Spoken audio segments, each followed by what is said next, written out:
வணக்கம். இன்னைக்கு இந்த பதிவுல நம்ம பார்க்க போறது, நமக்கு இருக்கக்கூடிய எப்பேற்பட்ட பிரச்சனைகளும் தீரணும் அப்படின்னா ஆன்மீக ரீதியா நிறைய வழிபாட்டு முறைகள் சொல்லப்பட்டிருக்கு. அதுல நிறைய விஷயங்கள் நமக்கு தெரியாமலேயே போயிடுச்சு. அது மாதிரி நமக்கு தெரியாம இருக்கக்கூடிய ஒரு 10 வழிபாட்டு முறைகளை தான் இன்னைக்கு இந்த பதிவுல நம்ம தெரிஞ்சுக்க போறோம். ஒருவேளை உங்களுக்கு இந்த பதிவுல நான் சொல்லியிருக்கக்கூடிய வழிபாட்டு முறைகள் எதுவும் தெரியும், நீங்க செஞ்சுக்கிட்டு இருக்கீங்க அப்படின்னா அதையும் கமெண்ட் பாக்ஸ்ல சொல்லுங்க. இல்ல உங்களுக்கு இது மாதிரி வேற எதுவும் தெரியும் அப்படின்னா அதையும் கமெண்ட் பாக்ஸ்ல சொல்லுங்க.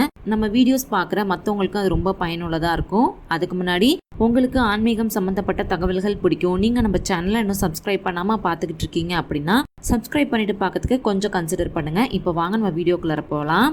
நம்ம வீட்டு பக்கத்துல இருக்கக்கூடிய சிவன் கோவில்ல கண்டிப்பா வில்வ மரம், வன்னி மரம் இருக்கும் இல்லையா?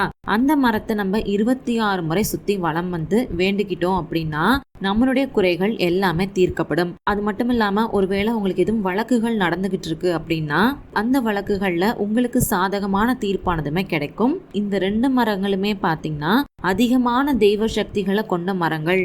நம்ம கேட்கக்கூடிய வரத்தை தரக்கூடிய மரங்களுமே இந்த மரங்கள் அப்படின்னு சொல்லப்பட்டிருக்கு. ஒருவேளை உங்க வீட்டு பக்கத்துல இருக்கக்கூடிய சிவன் கோவில்ல இந்த மரம் இருக்கு அப்படிங்கிற பட்சத்துல அந்த மரத்தை சுத்தி வழிபாடு செஞ்சுக்கோங்க. 2வது வழிபாடு முறை பார்க்கலாம். கோவில்கள்ல பாத்தீங்கன்னா மரத்துக்கு கீழே சர்ப்ப தெய்வங்கள் கண்டிப்பா இருக்கும். 2 நாகங்கள் பின்னி பிணைஞ்சது மாதிரி இருக்கும் இல்லையா? அந்த நாகங்களுக்கு வெள்ளிக்கிழமை அன்னைக்கு காலையில 10:30 மணிலேருந்து 11:30 மணிக்குள்ளார, அதாவது ராகு காலத்துல செவ்வரளி பூக்கள் வச்சு மஞ்சள் குங்குமம் போட்டு வச்சு நெய் தீபம் ஏத்தி வழிபாடு செஞ்சுக்கோங்க.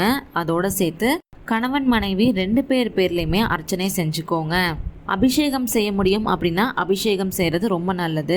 இதை நம்ம செய்யறப்ப கணவன் மனைவிக்கு இடையே பிரச்சனைகள் இருந்துகிட்டே இருக்கு அப்படிங்கிற பட்சத்துல அந்த பிரச்சனைகள் தீரும். பிரிந்த தம்பதிகள் ஒன்று சேருவாங்க.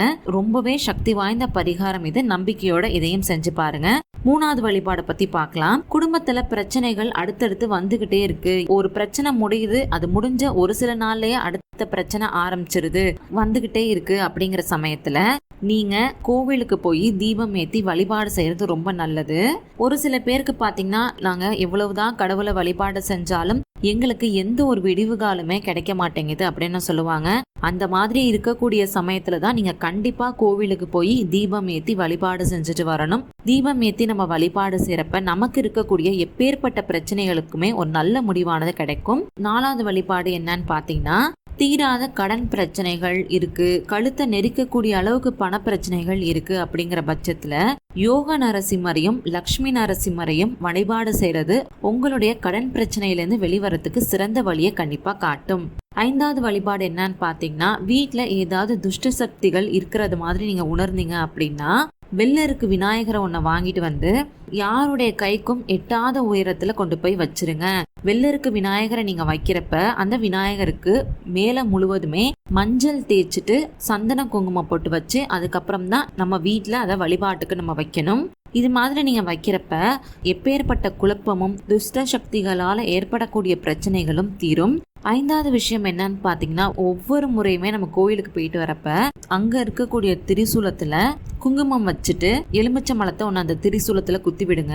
அதுக்கப்புறம் மனசார உங்களுக்கு இருக்கக்கூடிய பிரச்சனைகள் எல்லாத்தையும் சொல்லி வழிபாடு செஞ்சுட்டு நீங்க திரும்பவும் வீட்டுக்கு வாங்க. இதை நீங்க செய்யறப்ப எப்பேற்பட்ட கந்திருஷ்டியும் விலகும் அப்படின்னு சொல்லப்பட்டிருக்கு.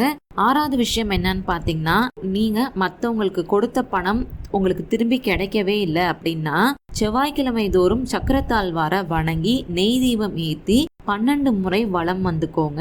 நீங்க கொடுத்த பணம் ரொம்ப விரைவிலேயே உங்களுக்கு வந்து சேரும். தொழில் விருத்தி ஏற்படும்.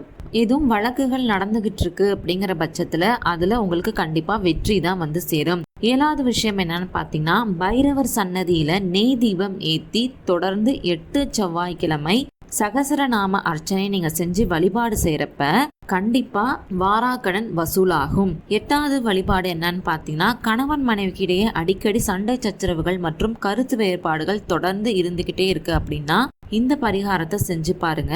என்ன பரிகாரம் அப்படின்னு பாத்தீங்கன்னா, வெள்ளிக்கிழமை தோறும் நவகிரக சன்னதியில இருக்கக்கூடிய சுக்கிர பகவானுக்கு புதுசா ஒரு அகல் விளக்க வாங்கிட்டு போய் அதுல கற்கண்டு போட்டு நெய் தீபம் ஏத்திட்டு வந்தீங்க அப்படின்னா கணவன் மனைவி ஒற்றுமை கண்டிப்பா அதிகரிக்கும். எந்தவித கருத்து வேறுபாடுமே இருக்காது. பிரச்சனை இல்லாத மனிதர்கள் அப்படின்னு யாருமே கிடையாது. நமக்கு ஒரு பிரச்சனை இருக்கு அப்படின்னா அந்த பிரச்சனையை தீர்க்கிறதுக்கு கண்டிப்பா அதுக்கான வழிபாடு முறைகளுமே ஏதாவது சொல்லப்பட்டிருக்கும், பரிகாரங்களுமே சொல்லப்பட்டிருக்கும். நம்மளுடைய பிரச்சனைகளுக்கு நம்ம என்ன வழிபாடு பண்ணணும், என்ன பரிகாரம் பண்ணணும் அப்படிங்கறத நம்ம தெரிஞ்சுக்கிட்டோம் அப்படின்னாலே கண்டிப்பா நம்மளுடைய பிரச்சனைகள்ல இருந்து நம்மளால வெளிவர முடியும். இன்னைக்கு இந்த பதிவுல நான் சொல்லியிருக்கக்கூடிய இந்த வழிபாடு முறைகள் பாத்தீங்கன்னா ஒரு சில பேருக்கு தெரிஞ்சிருக்கும், ஒரு சில பேருக்கு தெரிஞ்சிருக்காது. அது மாதிரி இருக்கிறவங்களுக்கு இது ரொம்பவே பயனுள்ளதா இருக்கும். ஒருவேளை இன்னைக்கு இந்த பதிவு உங்களுக்கு பயனுள்ளதா இருந்துச்சு அப்படின்னு நீங்க நினைச்சீங்கன்னா மறக்காம இந்த பதிவை லைக் பண்ணி ஷேர் பண்ணி கமெண்ட் பண்ணுங்க. நீங்க இந்த வீடியோ லைக் பண்றது மூலமா நிறைய பேருக்கு இந்த வீடியோவானது போய் சேரும், அவங்களுக்கும் ரொம்பவே பயனுள்ளதா இருக்கும். உங்களுக்கு ஆன்மீகம் சம்பந்தப்பட்ட தகவல்கள் பிடிக்கும் அப்படின்னா மறக்காம நம்ம சேனலை சப்ஸ்கிரைப் பண்ணிக்கோங்க. நன்றி, வணக்கம்.